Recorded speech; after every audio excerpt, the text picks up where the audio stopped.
prospered in wealth, and they chose to make good business decisions or invested wise, or all things that look really good, but what were we listening to on the radio today? What good does it, Madison and I were listening to about wealth, what good does it mean, a man to prosper, the whole world, loses his soul, or the soul of his family, or the soul of his friends and loved ones. So,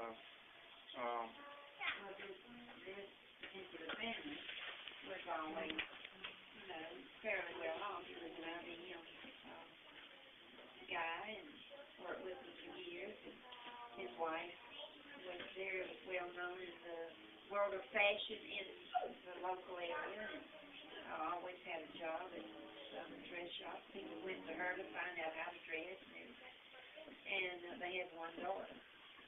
And the daughter never married. She had lived with several women in her apartment, and knows that she's a disappointment to her mom. And now, because of her without a job daughter, she's depending on them, and her daddy has had to go back to work, driving from Hickory to Salisbury every day, every other day. He does some work from home, so that he can now have enough funds, because he's retired from IBM, enough funds to support not only his family, his immediate wife, but now his daughter. And so, in the days in the past, they were fine and thought they would be. But now, she was like at school or courthouse. Well, she worked at the Salvation Army for about 8 years and had a good job, but got laid off or whatever, and has been without work for about 3 years now. Well, in talking about this, you can get really sad and get down and be hopeless, but, in talking about y'all's interaction with them, one thing that God's been really, because when you deal with people, one thing that God's been really reminding me of is redemption. Jesus the Redeemer. And I don't know how many, I would guess probably if you've ever talked to someone about their relationship with God, or, I know you've probably heard someone say it's too late for me. I've already blown my life and my relationships. We've heard that with fathers or husbands or others. I just don't believe that. God doesn't, that's not the way God operates. Madison and I were talking about God and time, about how, God operates outside of time. I was explaining to her, I said, well, because of that, because of God in Christ being omnipotent, all, everywhere, all the time, that God can go back, and what I've learned, what we've learned in walking, kind of in the four streams, is God can go back and redeem our bad choices, our steps of disobedience.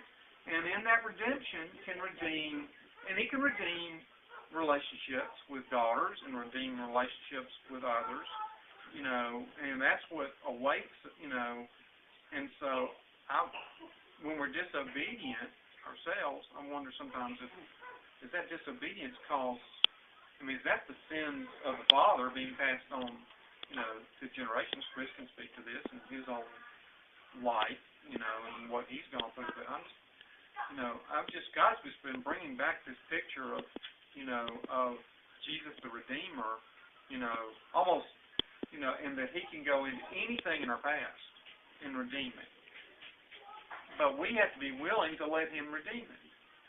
We have to be, because, not fear or have loss of hope with Jim and Kim and Judy, or with you put the name in the blank space, for your own life. But redemption, and that's, I think, and this is just something God's been speaking, but I think that's part of our job too, as believers, as kingdom citizens, is to help in redemption, redeeming.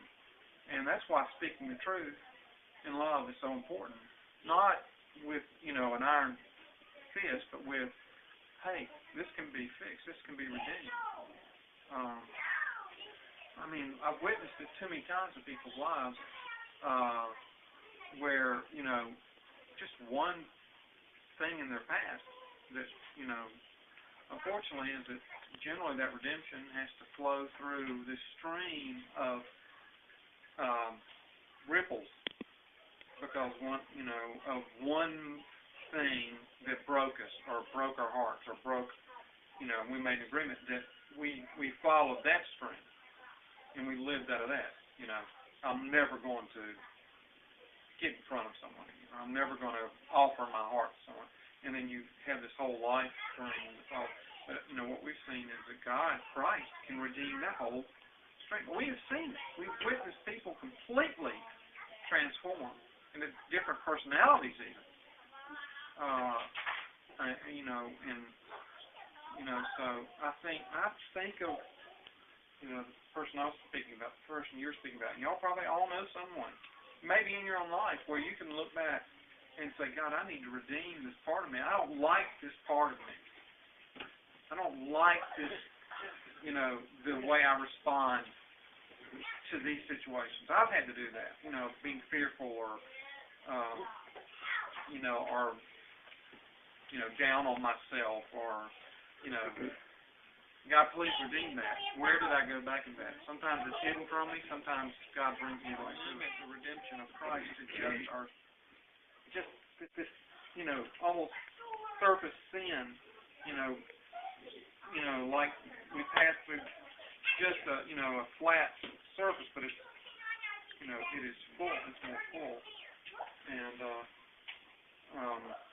multi-dimensional.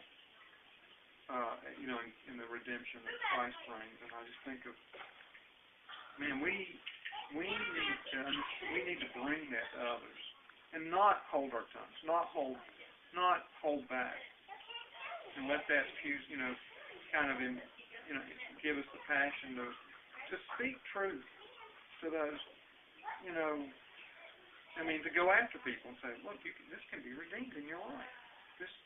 You don't have to accept this, that your relationship with your daughter are lost, or with your, or this career.